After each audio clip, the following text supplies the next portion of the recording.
call me back and say the exact opposite of that. Ned, Matt, the listeners have something to say about the podcast. No Kids 3 Money is a brilliant podcast with lots of well thought out and practical ideas. It is ensuring the financial security of YouTube for years to come.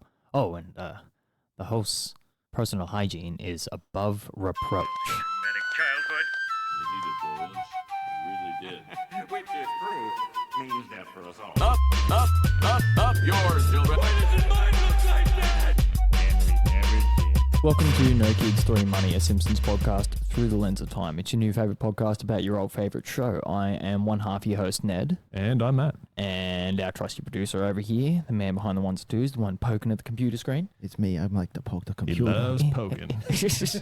He loves the sweet taste. Pokemon. With the picking and the mocking. Yeah, like and subscribe wherever you are watching, listening, or anything of that effect. Mm-hmm. Please. What do we have in store for the people this week, Matt? We have a perfectly cromulent first two episodes, followed by a abysmal third. Oh, fuck me. Starting with season 2, episode 15, and season 11, episode 5, season 21, episode 7. That's the end Okay, of that Ned. chapter. All right, so do you want to start us off with season 2, episode 15, you said it was, which is a fucking cracker of an episode. One that we, like, as soon as we started season 2, this was one of the ones that we, like, looked through and went, fuck yes, this episode is this season. Yeah, 100%. 148. This is it. Excuse me. Is this an orphanage? Ooh, you're a little late, pal. They tore down the orphanage 30-odd years ago. 30 years? I'll never find him. I'm doomed to walk through this life alone. Oh, brother, where art thou? Take it easy, buddy. They moved across the street. Oh, sorry. Titled, Oh Brother, Where Art Thou? Synopsis reads, Grandpa confesses that Homer has a half-brother, and Homer immediately tries to track him down. Homer eventually discovers that his half-brother is Herb Powell, the head of a car manufacturer in Detroit. Herb immediately starts to bond with Bart and Lisa, and he invites Homer to design his own car. Homer's car design is a disaster, causing Herb to become bankrupt. Herb is voiced by Danny DeVito. It is so funny how he just immediately fucking bankrupts him. There's just nothing in between, like, makes the car, then the company's being sold, and he's over. I have question marks about the monetary value attributed to that, but we'll get to that when it happens. Yeah, that's a very high price for a car, especially in that period of time. 100%. When I was speaking, the fan was getting picked up. Of course. Yeah. So now we got to suffer. Let's do this quickly. Okay then. So I think this is like, is this like the second time this season we've started off with a like McBain movie cold open? Yeah. Yeah. This is a second appearance of it, but it basically is reminiscent of the first time McBain comes into shot. So there's like a boardroom meeting. Mendoza's heading it with all the other criminals, I assume, from the city. And they're happy because they've got rid of McBain finally. And after they stop discussing that, he pops out of the table again and basically punches him through the window once again. Oh, just the first scene where he's shooting everybody and he's like panning around with the gun and there's already dudes like shaking like they're being shot Bullet holes in them. before he's even pointing the gun at them. Yeah, that was mad. Oh, I it think was just they so couldn't be fucking fucked because there was obviously so much going on in that scene that they couldn't draw it any better. Quite a lot of animation for something to be hand-drawn and animated at that point in time. Yeah. Yeah, then he throws him out the window onto the gasoline truck. Oh, that was fucking hilarious. McBain! Meeting adjourned. And then the hot chick comes up.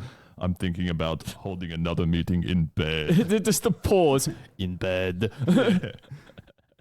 Oh, so good.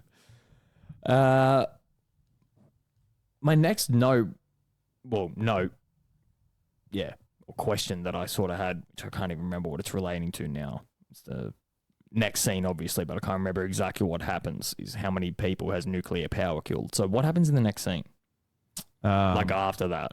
So they're at the dinner table discussing something, but they said grace first, and Bart eats something during the deliverance. I didn't notice that. Yeah. Interesting choice of words considering the third episode we have. Yes. Homer's saying Grayson says something about he's thanking that's right, he's thanking God for nuclear power and how it hasn't killed anybody. And then Lisa looks at him and he's like, at least in America. That can be proven. Yeah. Yeah. So I decided to look up like how many people have died from nuclear accidents across the world. Chernobyl was like 4,000 people. Fukushima was like 2,500 people.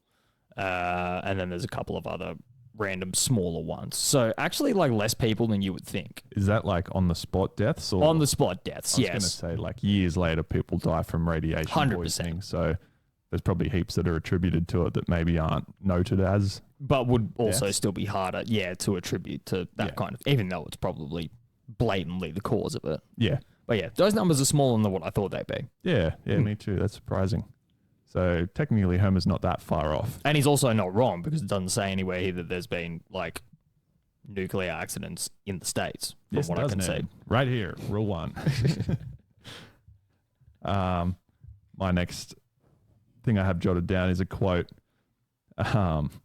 It's after Grandpa and Jasper get kicked out of, or not kicked out, they're like complaining to the clerk at the movie theater, and they're saying they want a refund for how crummy like the McBain movie was, or whatever they watched was, and Noticeably NAD, rewind the episode. yes, and yeah, Grandpa has a heart attack, and when he's in hospital, sort of waiting for his family to come in, he tells Homer to come closer, and he's like comes up really close. Oh, not that close. Yeah. And then he says, son, that heart attack made me realize I'm going to die someday. Oh, Dad, you and your imagination. Just Homer's character is completely... Just oblivious kind Yeah. of thing. Or like, not oblivious, but just like, it feeds more back into the point that we made like very early on that like both Bart and Homer blatantly suffer from like ADHD or something like that. Because he's Simpsons just gene. sort of always vacant. Yeah.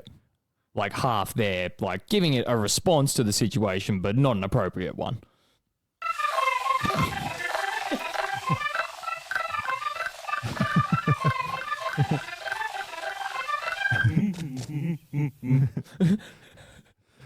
This is where Grandpa is thinking that he's on his deathbed, obviously. So Yes. he wants to share with Homer something he's never told him before. That when he went to like a county fair back in the day, he had a fling with someone else, and he said, "Oh, She did things your mother would never do. Like have sex for money. And then it basically time skips a year ahead, and he goes back to that same place, and she's Yep. there, but she's got Herb now. Yeah. Yeah. And he essentially just like backs out of the situation. Yeah. Then it time skips and he marries Mona. Mona is Homer's Yep. mother's name. Yeah. Which is the first appearance of her in the show. You're right. It is too. Yeah. I actually didn't think about that. Mm-hmm. And I wonder if this is actually the first instance of Grandpa's name being used as well. Abe. Because I don't think he's been referred to with his actual name up until then. When did they refer to him by name? I feel like He's- Dr. Hibbert called him Grandpa. Yeah, so I made a note of that because I was like, has Grandpa Simpson actually not got a name yet? But then in that flashback, like montage sequence, Mona says his name. She says Abe and then says something about Homer. Right. I can't remember okay. what the line is, but she says his name. Yep. Fair enough. This is when Homer just goes into the phone book looking for... it's a little bit before that. So after that, we get a good scene of Homer going to the orphanage in Shelbyville first, and he's got like the location of it written down, and he walks up to some random guy at a petrol station. He goes, excuse me, is this the orphanage? And no, they shut that place down 30 years ago. Homer's just in tears on his knees, like, "Whoa, whoa, Screaming in the street. buddy, they just moved it across the street." Yeah. And then we get Homer going into whoever the owner of the orphanage is, but it's Dr. Hibbert's twin. Blatantly Hibbert's brother is my next note. And he says that like he sort of started the whole venture because he was hoping that one day it would lead him to be able to find his long lost twin brother. And before he can even get the sentence out, Homer just cuts him over. He's like, yeah. I'm not here about you, I'm here about me.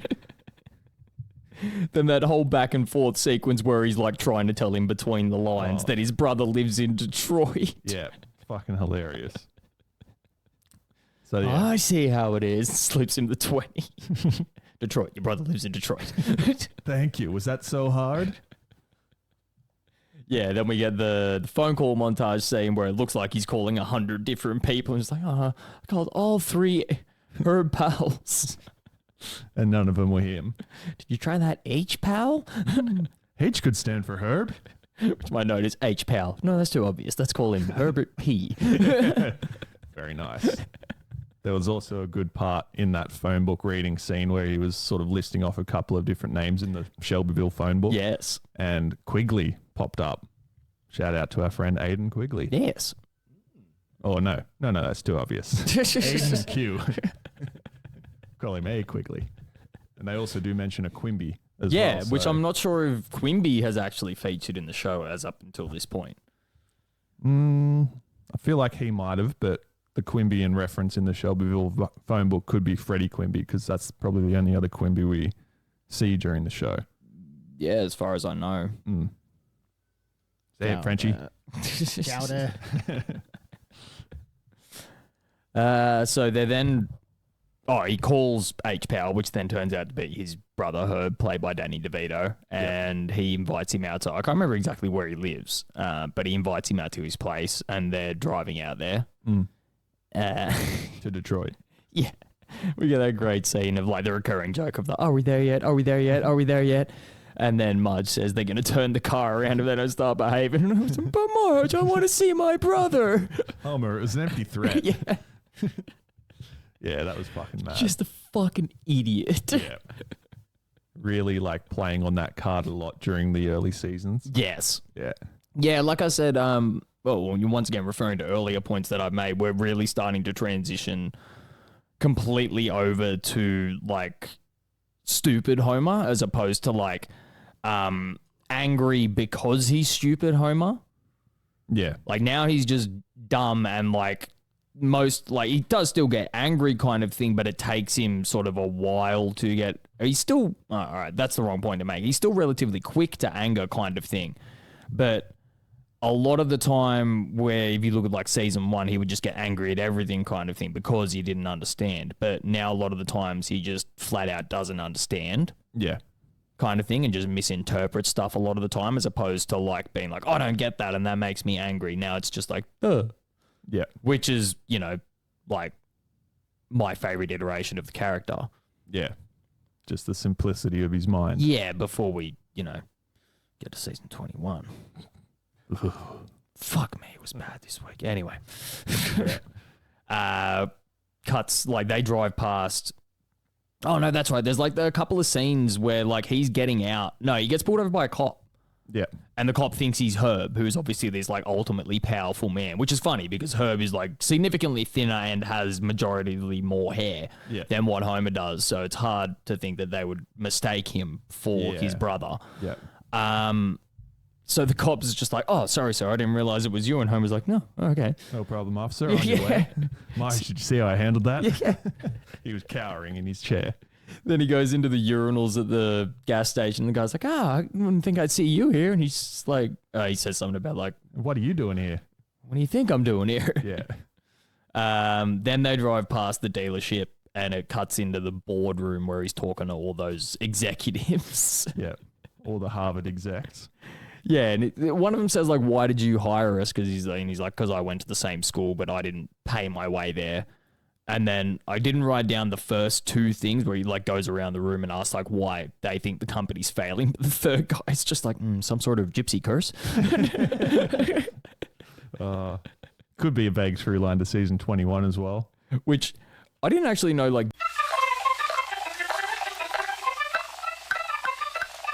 I thought it was a slur. Yeah, that's what I thought. As he likes to be called.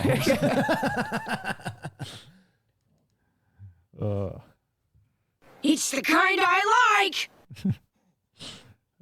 Then we get Herb rocking back up to his house after Homer gets there and questions if he's at the right address. And there's already people like standing out front of the gate, like probably solicitors of some sort. It looks like they're just like taking photos or something. Yeah. Maybe like a tourist attraction. Anyway, like Homer walks up to the window of this limousine that pulls up and you look like you can see his reflection in the window and it rolls down and then you see Herb, basically a spitting image apart from a few attributes. Yeah. And then they get out and they're both like pointing out the differences in each other. Like, you just like me, but with a little less. And then Homer's one is like a little more. Yeah, they're the opposites. Yeah. Then they hug and sort of immediately have that brotherly connection. Yep. And then Homer's introducing the family to Herb. And Homer says how like gorgeous Marge is. And then introduces the three kids. And then Herb leans down to Lisa and he's like, is this the little Hellraiser your father's been talking to me about? No, sir, I'm the little Hellraiser. Yeah. Bart chimes in. Then he throws Maggie at him literally like a football. Yeah. And Herb says, Homer, you're the richest man I know, obviously implying that like he's rich with like family and like love kind of thing. And Homer's just like, I feel the same way about you. Yeah. It's a really good dynamic. I wish Herb was in more episodes in the future. Comes back in another one not too far away. It's The still end of season 3. Oh, is it? Yeah. Fuck. And I thought it is was that even it? further than that. Is that it? Like, does he never really appear again after that?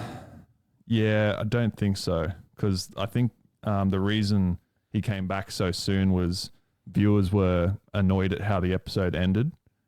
Like, abruptly, and basically Homer bankrupts him. They wanted like a redemption arc, I assume. And yeah, it was good they brought him back so quick, but he just needed to be in more after that. Yeah, because he has they have a good dynamic, and Danny DeVito specifically has a really good voice to be like animated, and is just a really good comedic actor. Yeah, exactly. I think when he was delivering his lines in the studio, one of the other directors was like noting down his expressions as he was like portraying the character, and that's what they based Herb's facial movements off of too. So they really captured how he emulated that character. Interesting. So I can't remember exactly what happens after that. He's just sort of there's that scene where Herb's explaining like the private chef and shit like that. Yeah. Wait, you're telling me I can get pork chops anytime? Yes.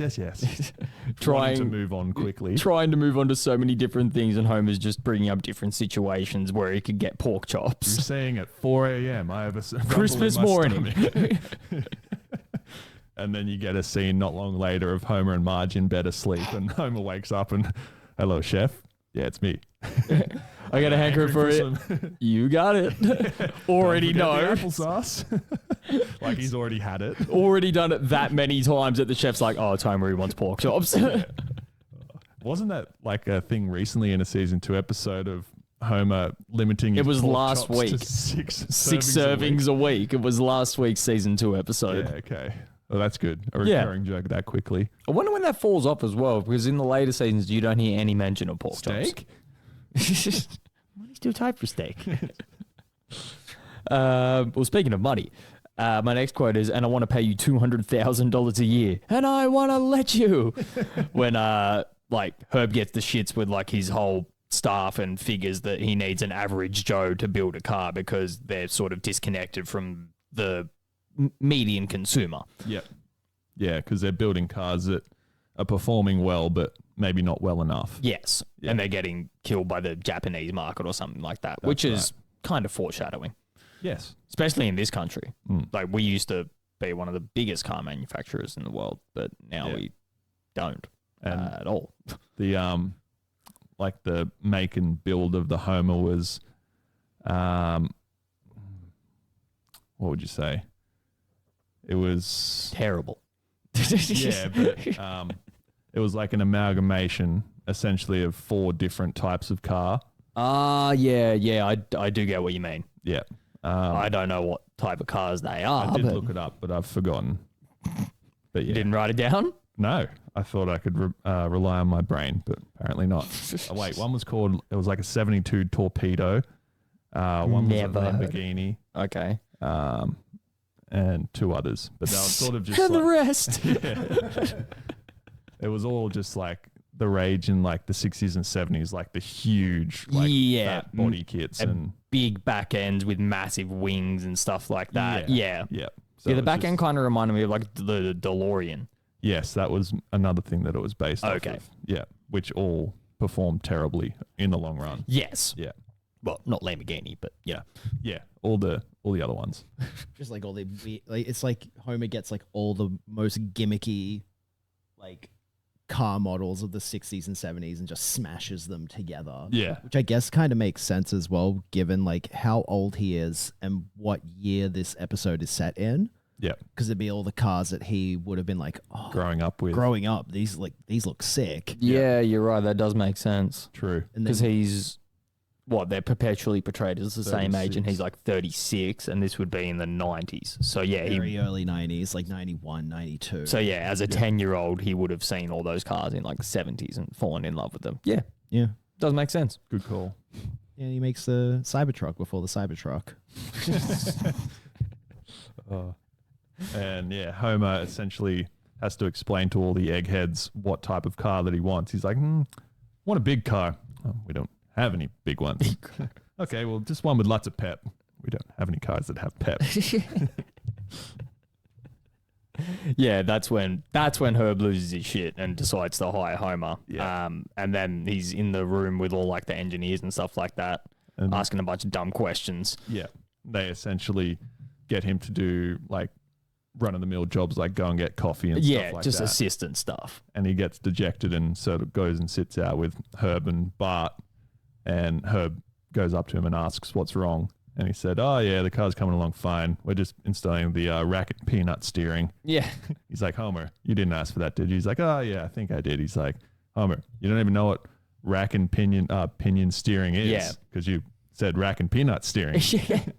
Herb calls him out on it and then gives him like basically a pump-up speech about you're an average Joe or a schmuck or something, and we need you to build this car. And that's why I hired you. Yeah.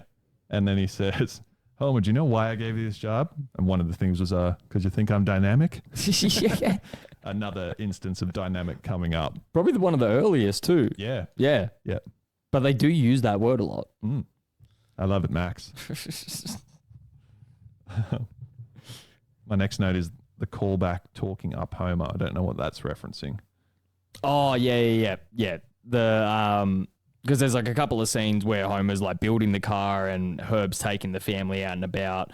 Marge keeps asking like, "Is this spoiling them?" But they're like on a yacht and Lisa's riding a pony, and then they're like meeting penguins at the zoo and shit. Yep. But they're playing like croquet or something in the yard. Yep. Yeah, Herb's sitting there under like an umbrella. Yep. And he gets a phone call, obviously saying like Homer's fucking like useless. Every one of his ideas is fucking absolutely. I'm like pretty sure that this guy is going to financially ruin your company, and he stinks to top it all off. So he ends the phone call by going, "Call me back immediately after this and say the opposite of exactly what you just said." Yeah. And then he calls the kids over, and then just like, Homer Simpson is really intelligent, man. All of his ideas are really well thought out, and Personal hygiene standards are through the roof. his personal hygiene is above reproach. Is the last thing. And yeah, he's got that on loudspeaker so Bart and Lisa can hear, and they're all just like thrilled with how highly they think of Homer. It's fucking great. The delivery of it too was so like dead, which was perfect for it. Obviously, like dead, but like with that like fear of like, if I fuck this up, I'm going to lose my job. Yeah, yeah. I think we go straight from there to like the unveiling of the car. Yeah, there's a few other scenes of Homer like helping out in the build of the car itself.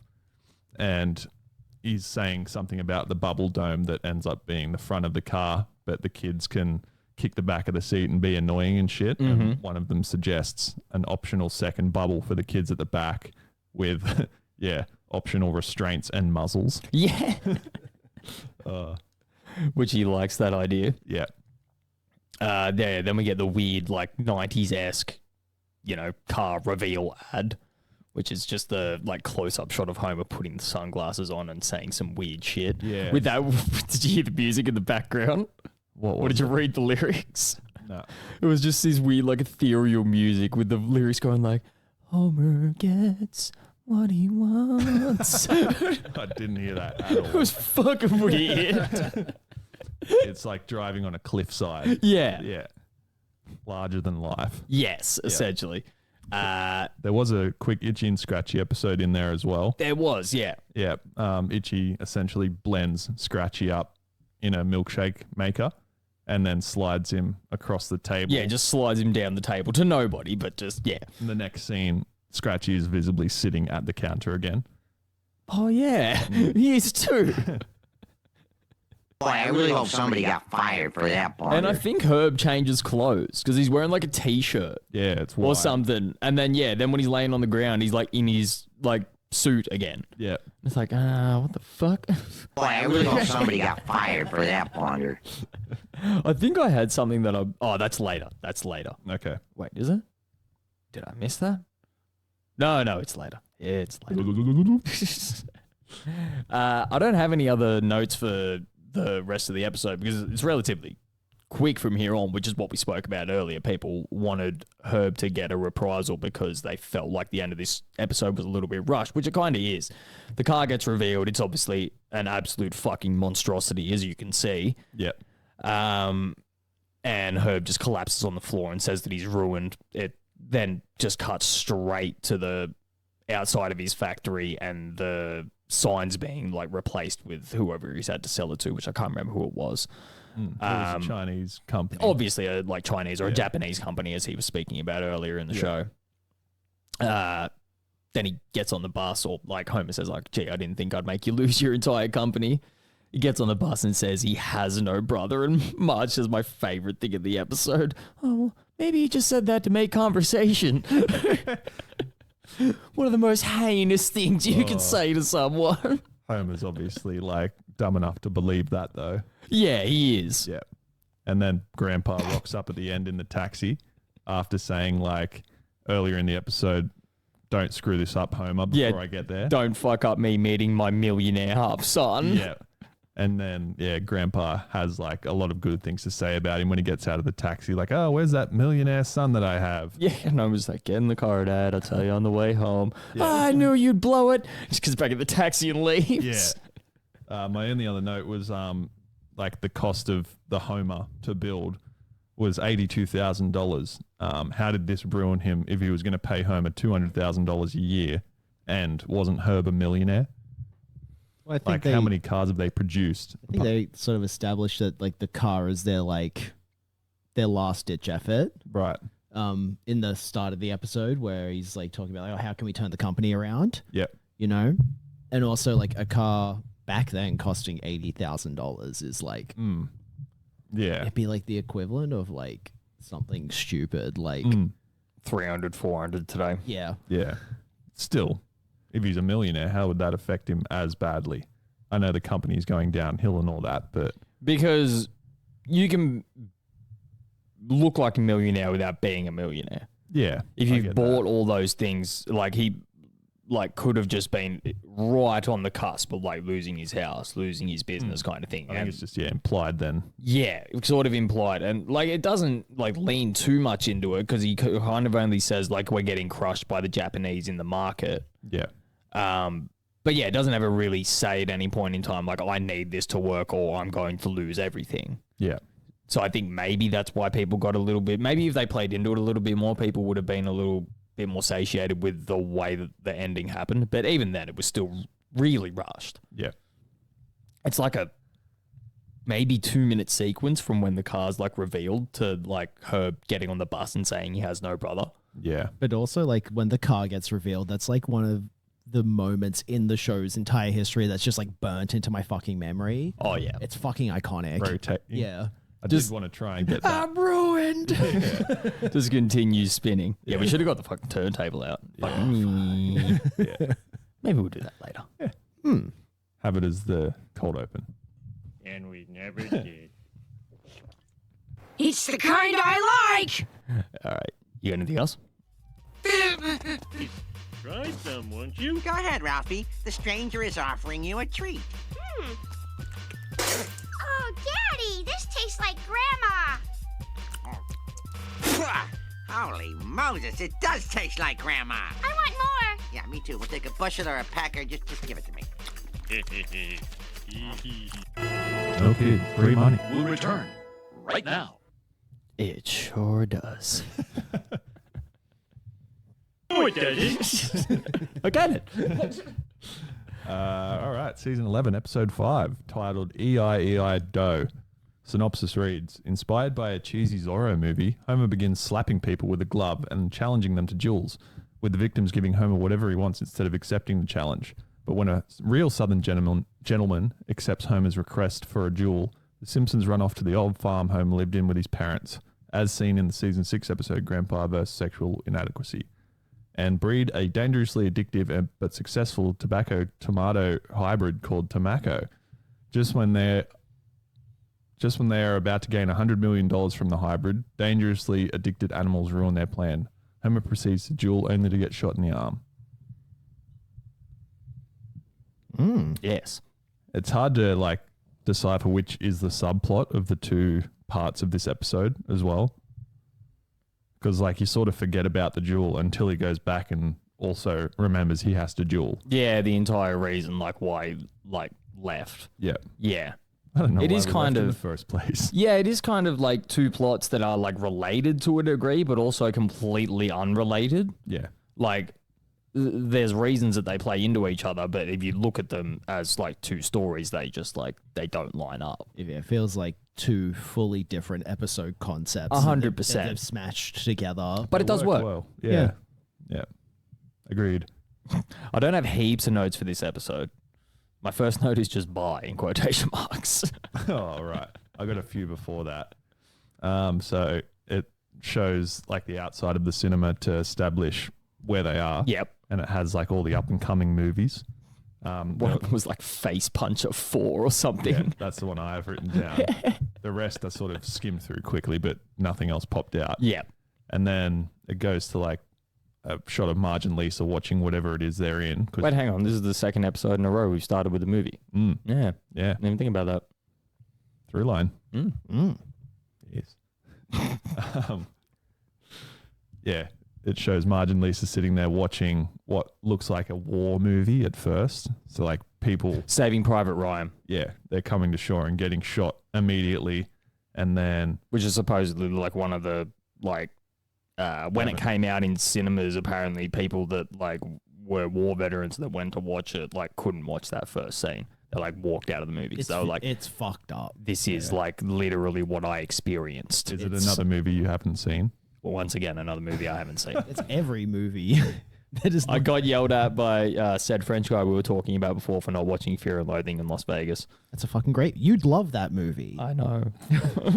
This will be our next podcast after this one finishes. What did we come up with the name before? Fuck, what was it? Why didn't we write it down? I don't know. We should have. We're just going to make you watch movies. So essentially, it's just going to be us watching classic movies. Yes. Said stuff that people are forcing us to watch. Titled What Ned Didn't See. I watched it. I did. watch it. So many good ways we can go about it. But anyway, we continue. So that war scene sort of ends with someone getting a Buzz Cola out of this guy's shirt. Turns out to be an advert. Yeah. And then, who was it? A German soldier and an American soldier are talking to each other, and they say that the Buzz Cola is available in the lobby. And then it shoots straight to Homer getting up out of his seat, and they go, "Where are you going, Dad?" He's like, "I have to go to the lobby." I think it might be French. Maybe. Because wasn't World War One... Saving Private Ryan's World War II. World War Two. Right. So hang on. So it would be But German. also, both World Wars, we fought the Germans. Where's Gallipoli? Gallipoli. That is in France, isn't it? But isn't that the scene that it's depicting? No, I think that's meant to be Normandy Beach. Yeah, it's Normandy. Okay. Yeah. Which is where? Normandy? Normandy, Cologne, France. There you go. What would you call it? Smoke. Not now, Jim. It's very clear this is It's the kind I like. This whole episode is bad worthy. oh yeah. Yeah, what would you call it? Come on, man. World War II's past the fucking statute of limitations on jokes. Yeah. Yeah. Most of it, anyway. Yeah. Not the bad stuff. What depends what part you're talking Yeah. about. Let's not talk about that part. Maybe we just don't talk about politics on the Simpsons podcast, huh? Ned has to go to the prison. Also, great opportunity to just go beep. Yeah. Take 100%. Ned goes to the prison.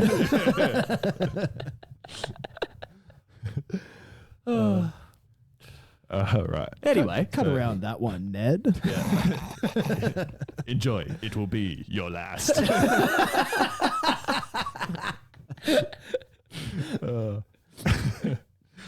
So this Podcast adjourned.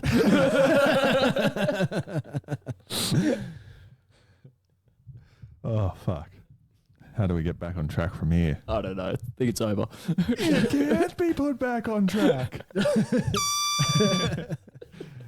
So this is where they start watching the film like a parody of Zorro, and he's like cutting into people's... Well, it's not particularly a parody. It's literally Zorro. It's a parody of a Zorro movie, but it's rare that they actually use a particular character. But it's like very inaccurate. Like there's ninjas in it. King Arthur's in it. Yeah, Lisa comments, she's like, this movie is... Bart says something about like getting a history lesson in like real time. And she said, this isn't historically accurate. And he cuts her and he's like, wait, here come the ninjas. Yeah, exactly. And then Homer, after seeing this, becomes infatuated slightly with the character, you could say. Yes. And like goes out of the thing, out of the theater and sprays Marge with the tomato sauce. H is for Homer. Thanks, Homer. Yeah, that's after like,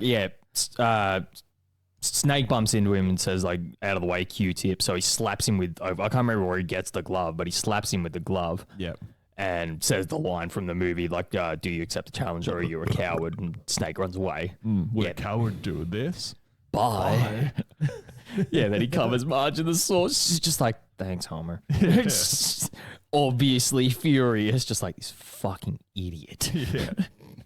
And then this is where Homer has like the newfound power of the glove slap and just does it to everyone just to gain advantage over anything, really. Yeah. And it has a scene at Moe's where like Skinner and his mum rock up and Agnes embarrasses him by saying he's got a small bladder. He needs to use the bathroom. Full of urine. Yeah.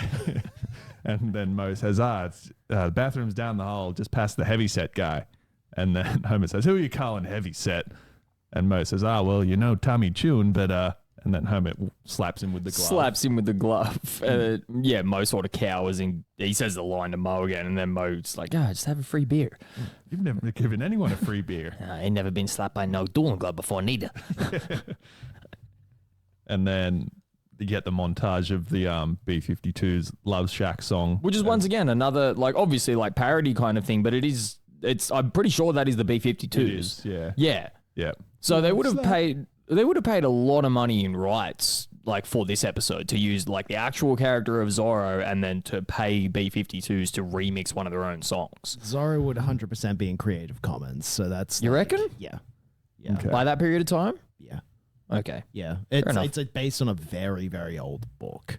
Okay. Yeah. Okay. It's like Sherlock Holmes. Like you can sort of use Sherlock Holmes in any way you want because it's in Creative Commons. Yeah, well, Pinocchio hit it a couple of years ago, and then isn't it like Mickey Mouse is now Creative Commons? Winnie the Pooh is Winnie the Pooh. Winnie the Pooh is in Creative Commons. Disney are trying to do, like... They're trying to... extend the... Oh, it's Steamboat copyright. Mickey, isn't it? Yeah. It's not the actual like Mickey Mouse character. It's like the original iteration of Mickey Mouse. Because as soon as it happened, there was like 2 horror movies, some fucked horror game, like all involving Mickey Mouse. I feel like we've covered this already. Same like, thing in with an Winnie the earlier Pooh. Really? Yeah, I Probably. remember talking about it. Probably. Might have been like when Itchy and Scratchy first appeared, were mentioning it, and like the Steamboat Itchy was the first iteration of it. Maybe. I don't know. I don't know. I vaguely remember talking about it. And we never did. Just staring at it. It's like a. I know you can read my thoughts, Ned. Meow meow meow meow meow meow meow meow meow meow meow meow meow meow meow. Turn it off, Homer.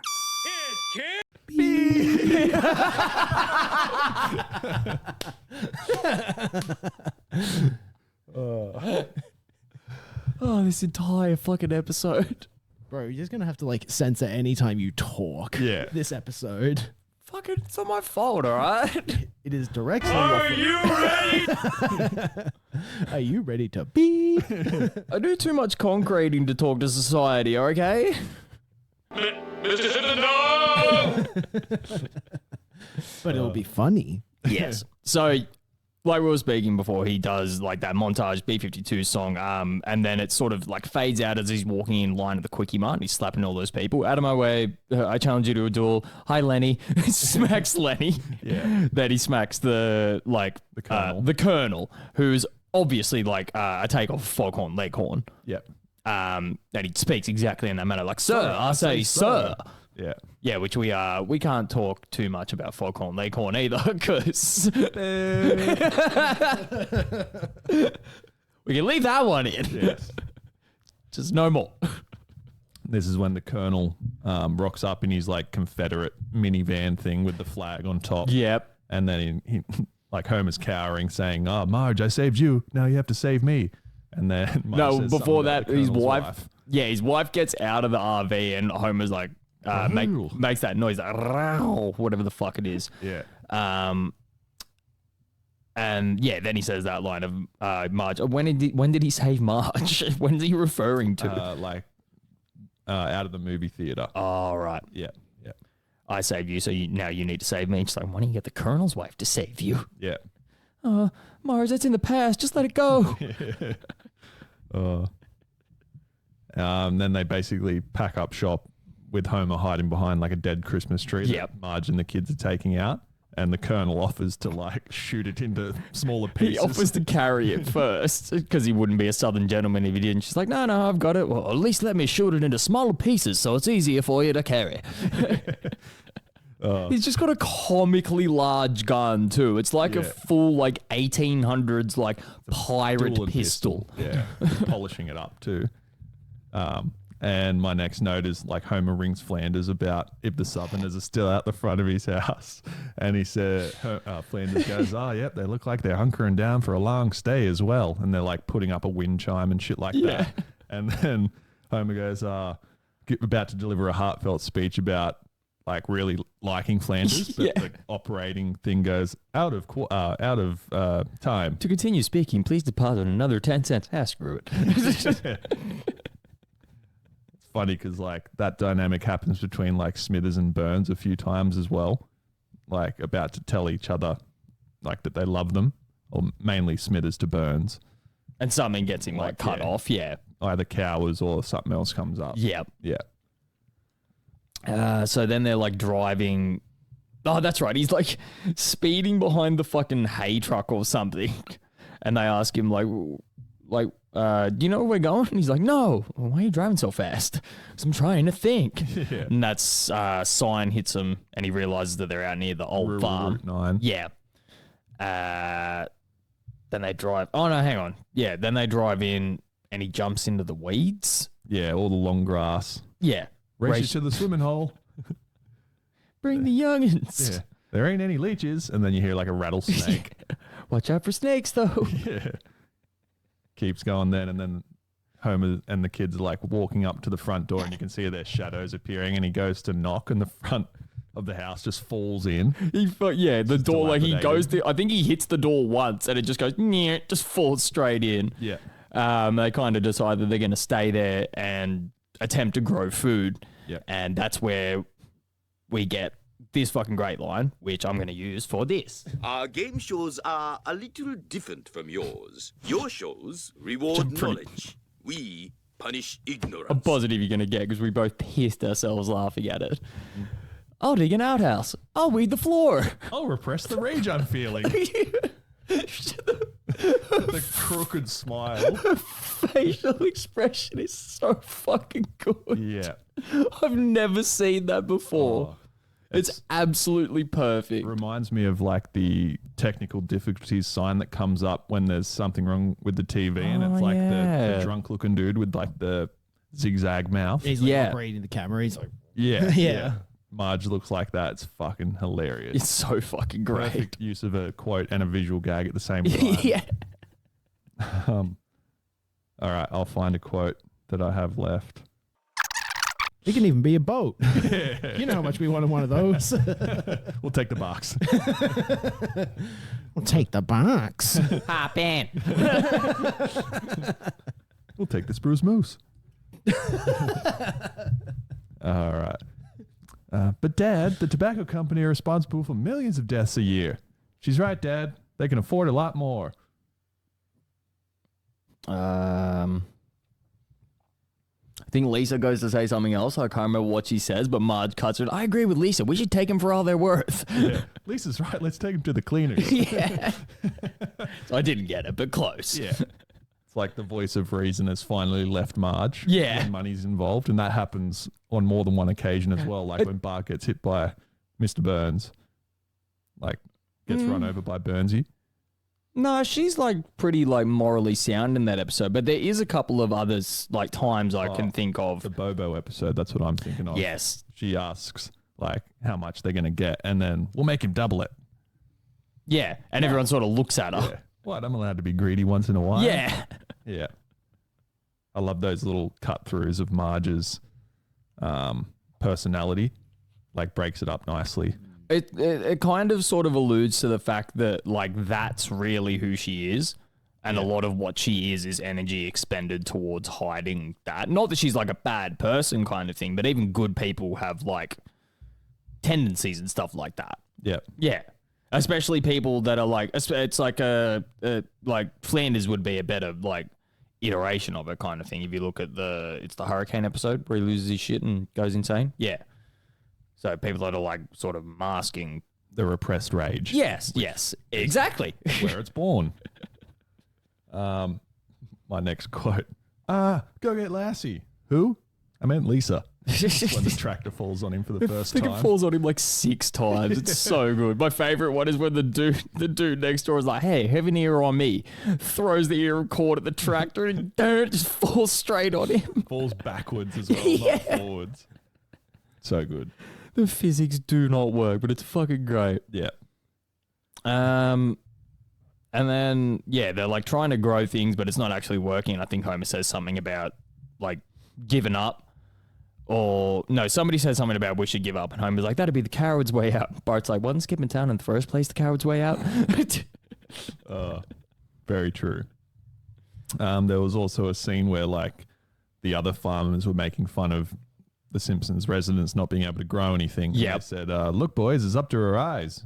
It was like an elephant as the measuring stick for how high it is until you can harvest the vegetable. And that was a reference to the song "Oh, What a Beautiful Morning" in the musical Oklahoma. There's like a line in the song that directly catches that. Like the fields are as high as an elephant's eye. Oh, okay. Yeah. I was like, are you going to say the line? It came to me. Or it's the one movie Ned has seen. Oh, yeah. Oh, Oklahoma. I remember you saying Oklahoma is like a safe word in high school.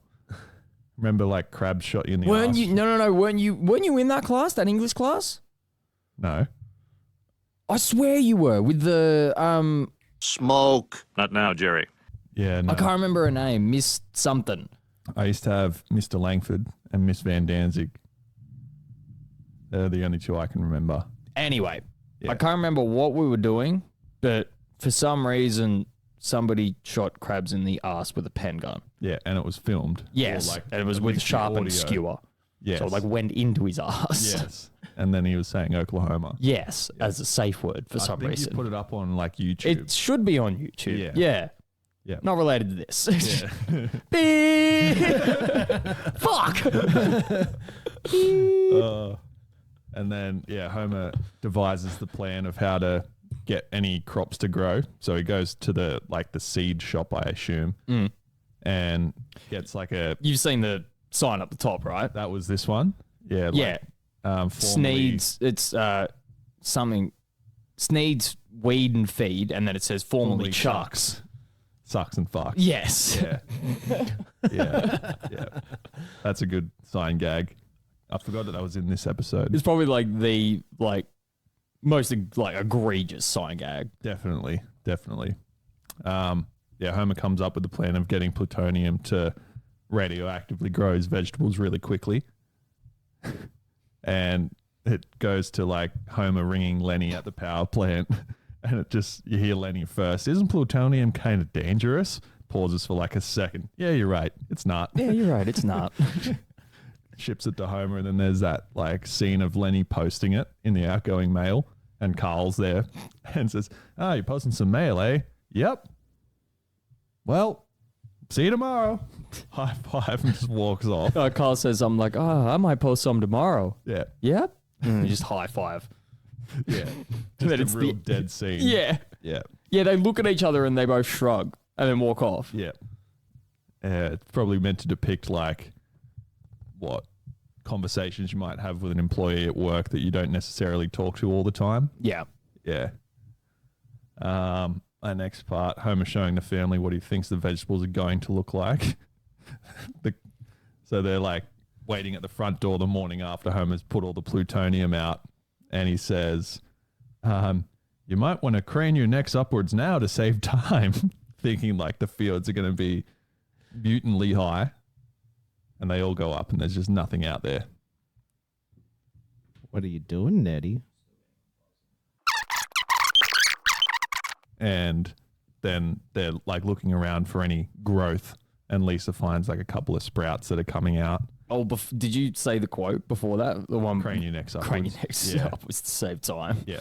Yeah. Already established. Yes. And then it sort of just goes to a montage of photos of all the kids taking photos of the vegetables as Differing they grow. heights of the vegetables, yeah. Yep. And then I think one of the last ones is Homer under the tractor again with the gear shift in his chest. Yeah. And then I've got a note on the process of making a tobacco product had first been documented in a 1959 Scientific American article, which stated that nicotine could be found in the tomato plant after grafting. Due to the academic and industrial importance of this breakthrough process, this article was reprinted in a 1968 Scientific American compilation. So I looked at what the Scientific American article was, and it's basically all the previous Nobel Peace Prize, the Nobel Prize winners and the likes of Einstein and stuff wrote for this article. So it's very scientifically accurate. So right. At some point in time, it probably still does, but tomato contains nicotine.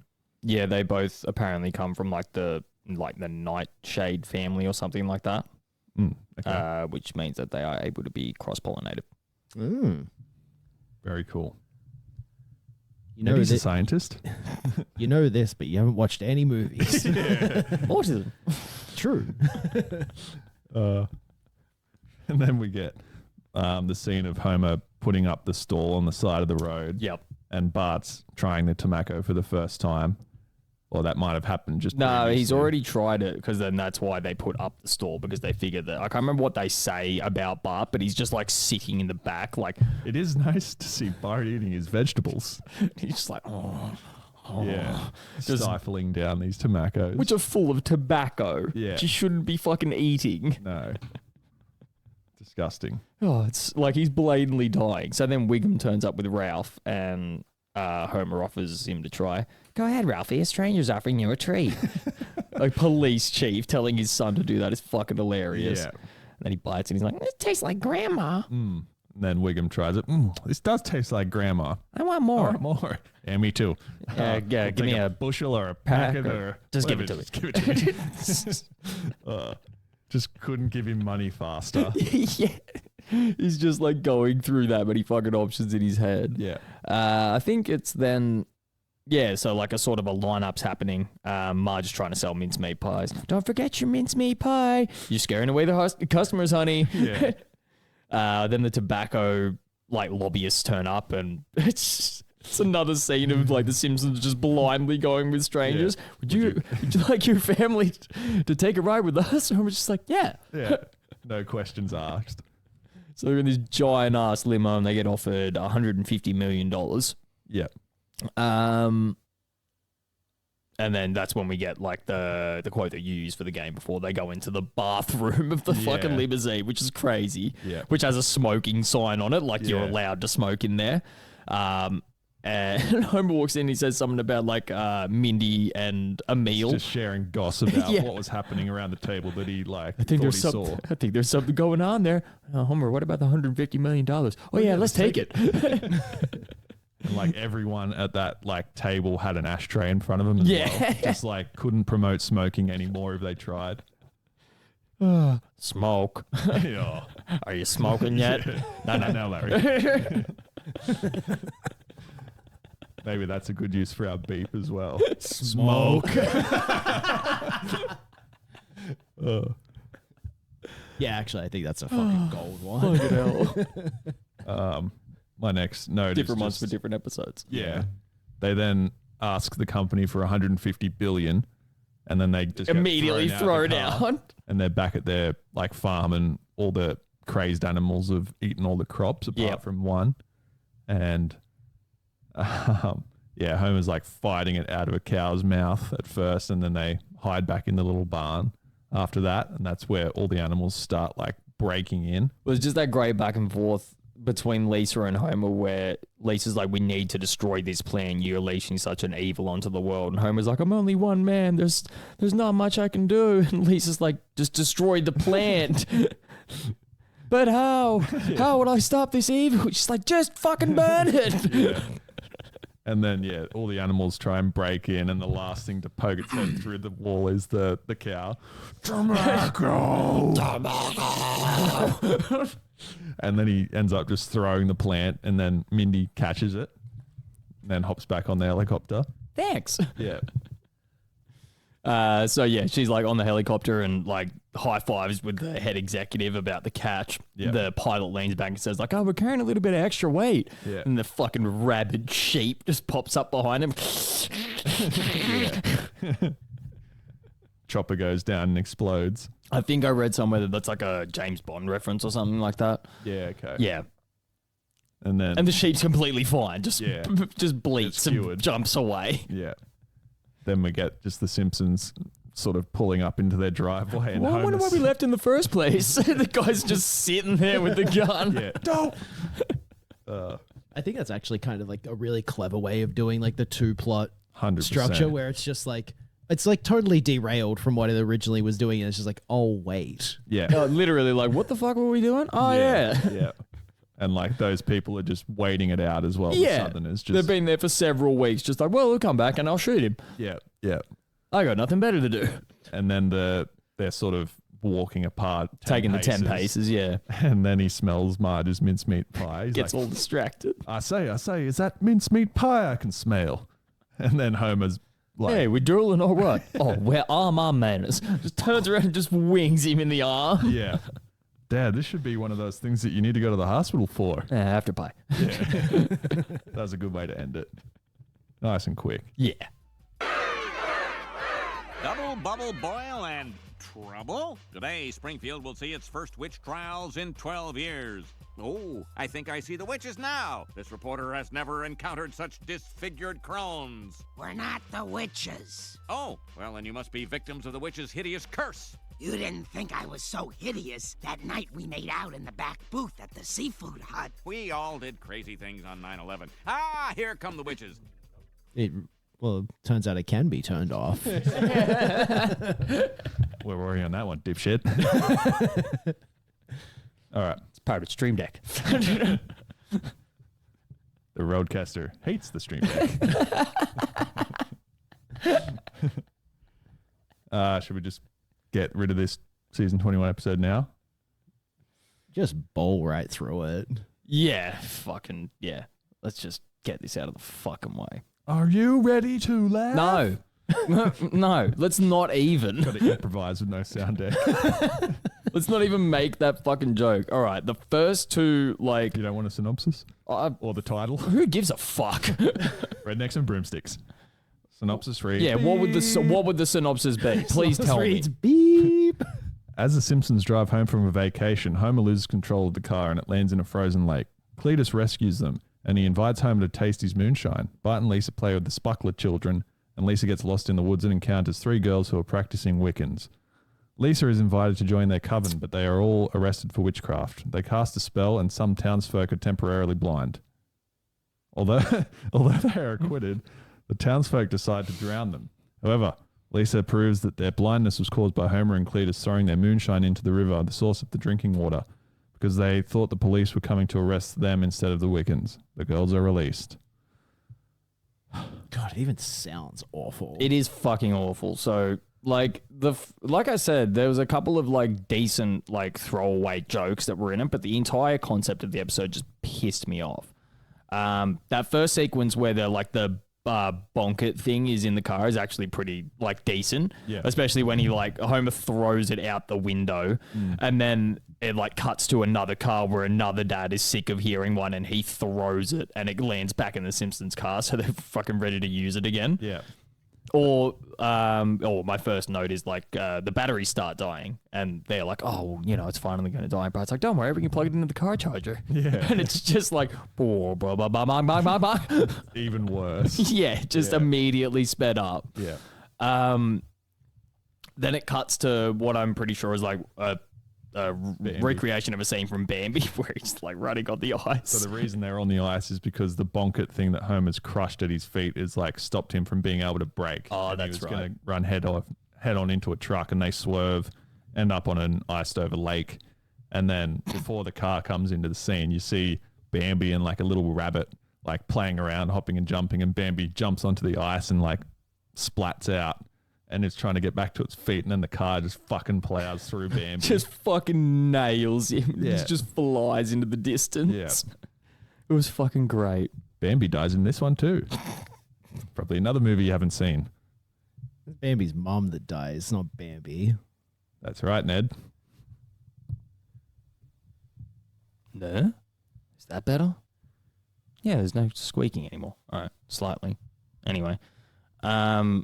I feel like I've seen Bambi, but one of those things that I would have been like 5. So yeah, fair. I don't fucking remember. Didn't quite get the rhythm of your tism yet. No.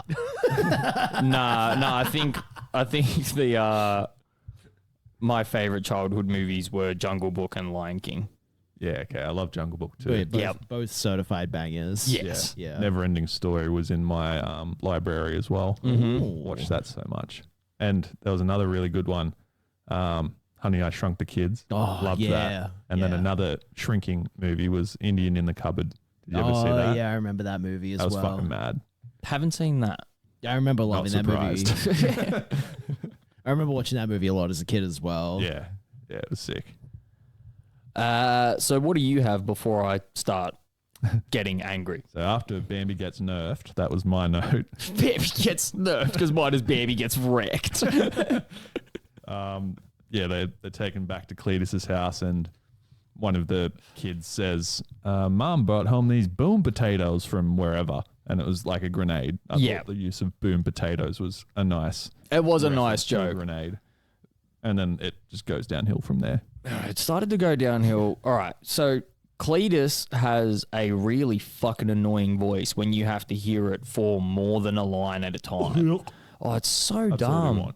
And then it's one of those things, it's like his voice is so over-exaggerated and dumb and southern that they then had to like look at him and go, oh, okay, so now we've got to make these other 4 southern guys even more dumb and even more southern. Yeah. And I'm pretty sure one of them is literally just like a nearly shot-for-shot remake of one of the characters from Deliverance. That like bigger dude that's in the overalls with no shirt. Oh, in you've the seen snow. that movie, huh? I've seen, once again, autism. I know enough about everything to have base level conversation with pretty much anybody. Yeah. I like those odds. Yeah. But yeah, then like it's so clear that Cletus is written as like a one-line joke character early on, and that is all he should be. Yeah.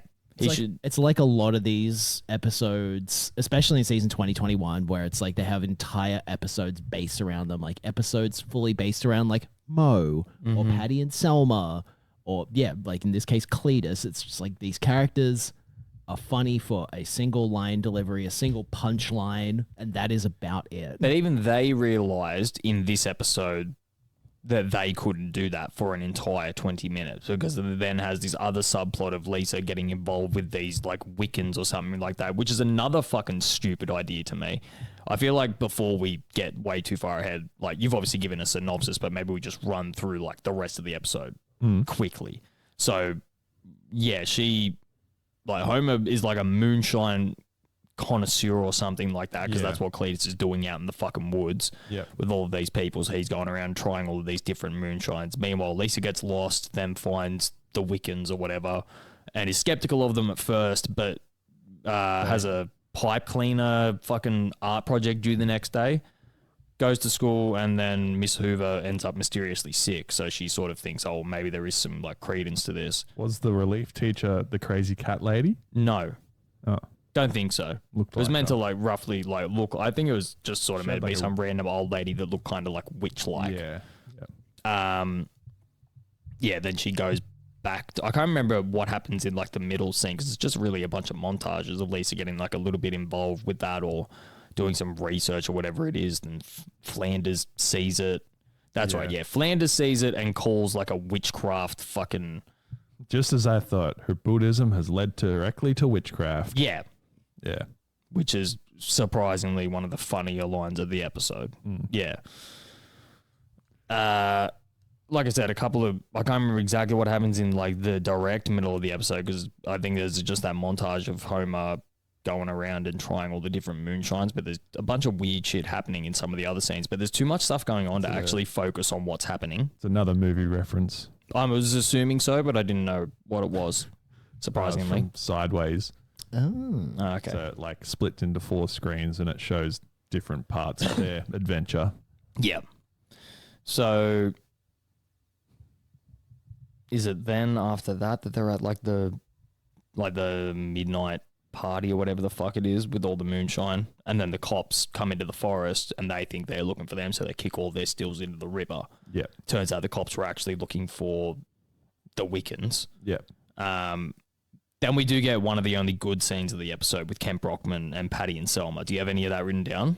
I've just got 2 words. So like Kent Brockman starting his newscast about the witches have been arrested and brought in for questioning or whatever. And he says, oh, I think I can see them coming now.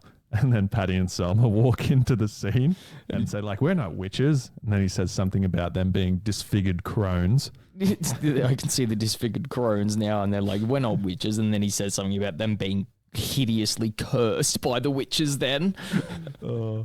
Yeah, really fucking brutally tore him apart. Was great. Yeah. And then, there's like a trial. Oh no, they don't have the trial as yet. One of the witches says something about like they're all blind. Yeah. Then it goes through that montage of everybody drinking the water and half the town going blind. Then there's the trial. Get that dumbass scene with Bart making some joke with the court stenographer. Yeah. Sort then of like reminiscent of Bart calling up Mose as a prank call. Yeah, it's supposed to be like an amalgamation of that. We'll get to Mo in a second when I get to like my sort of big ass fucking summary of this fuckhole of an episode. What do you call it? A beephole. Yeah, then Lisa sort of comes to her senses, realizes the scientific explanation for why everybody's going blind, and then the episode just ends in a very fucking strange way, as all of these season 21 episodes do. So, what the fuck was the plot of the episode? Can you tell me? Like, which one was supposed to be the main part of the story? Yeah. They spent equal the witchcraft part. They spent they spent equal parts of time explaining nothing. Yeah. There's just these weird montages where Homer is a moonshine connoisseur for some reason, even though he's never tasted it in his fucking life. It's like, yeah, he's an alcoholic, but that still makes no sense. Yeah. once again, that point that I made earlier of like, I don't understand why they thought it was a good idea to pick one of the most annoying voices possible and go, oh, let's make this dude speak for 10 minutes. But also make him this dumb backward southerner, but give him this really fucking extended vocabulary to make him sound weirdly smart, as opposed to all of these other guys that we've now just randomly drawn and exist apparently. Yeah. They were all just throwaway characters too. Like they were there specifically for the purpose of making Cletus sound smarter than he was. Then for some reason they thought at the end of all of this, oh, we need some other weirder subplot to go on within this story itself. So they then pick Mo, who by this point has become an annoying side character because he's like been the focal point of a bunch of fucking dumb episodes. By this point, because like they've run out of stories for the family, so they just start relying on all of these side characters. They're like, oh, we'll just fucking, retcon his entire backstory and just give him this fucking attribute kind of thing. Or he did this when he was fucking, there to give us a story plot point for the week.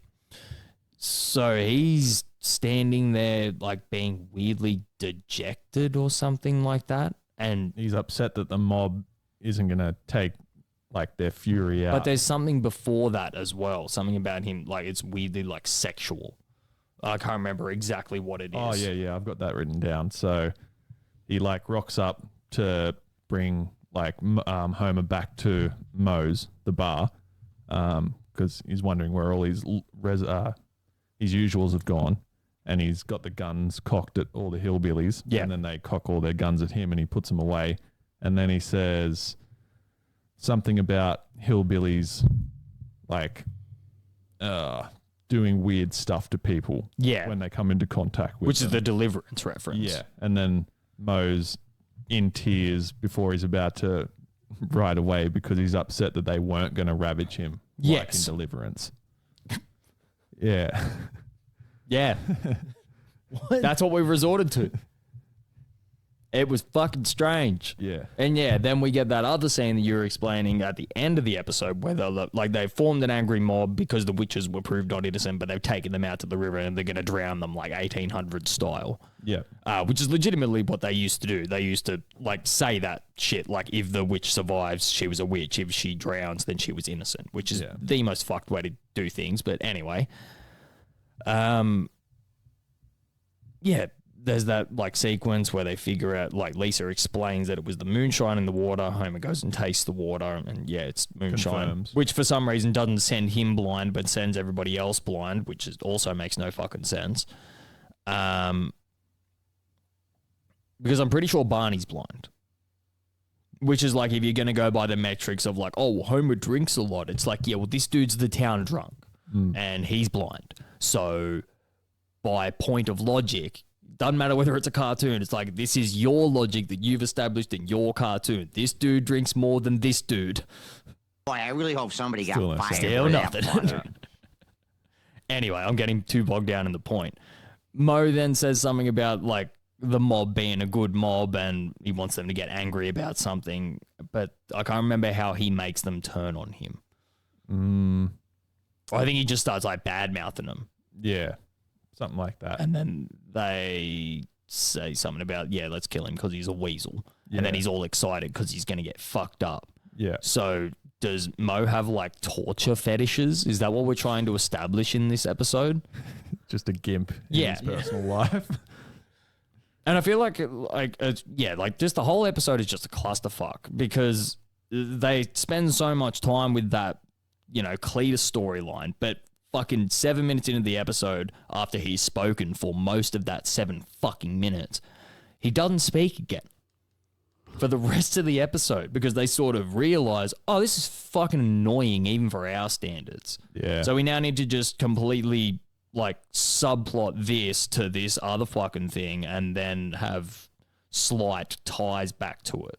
Because I don't think any of those Southern characters speak again. No. Or they do. It's like in real contrast to the season 11 episode where it's like it starts one way, goes to something totally different, and then ends the same way it started. Yes. Whereas that flowed really well. this just seems like a fucking it's just a disjointed mess. Yeah. Again, like they had 2 different ideas for 2 different episodes and slammed them together, but had no idea how to do it. Yeah.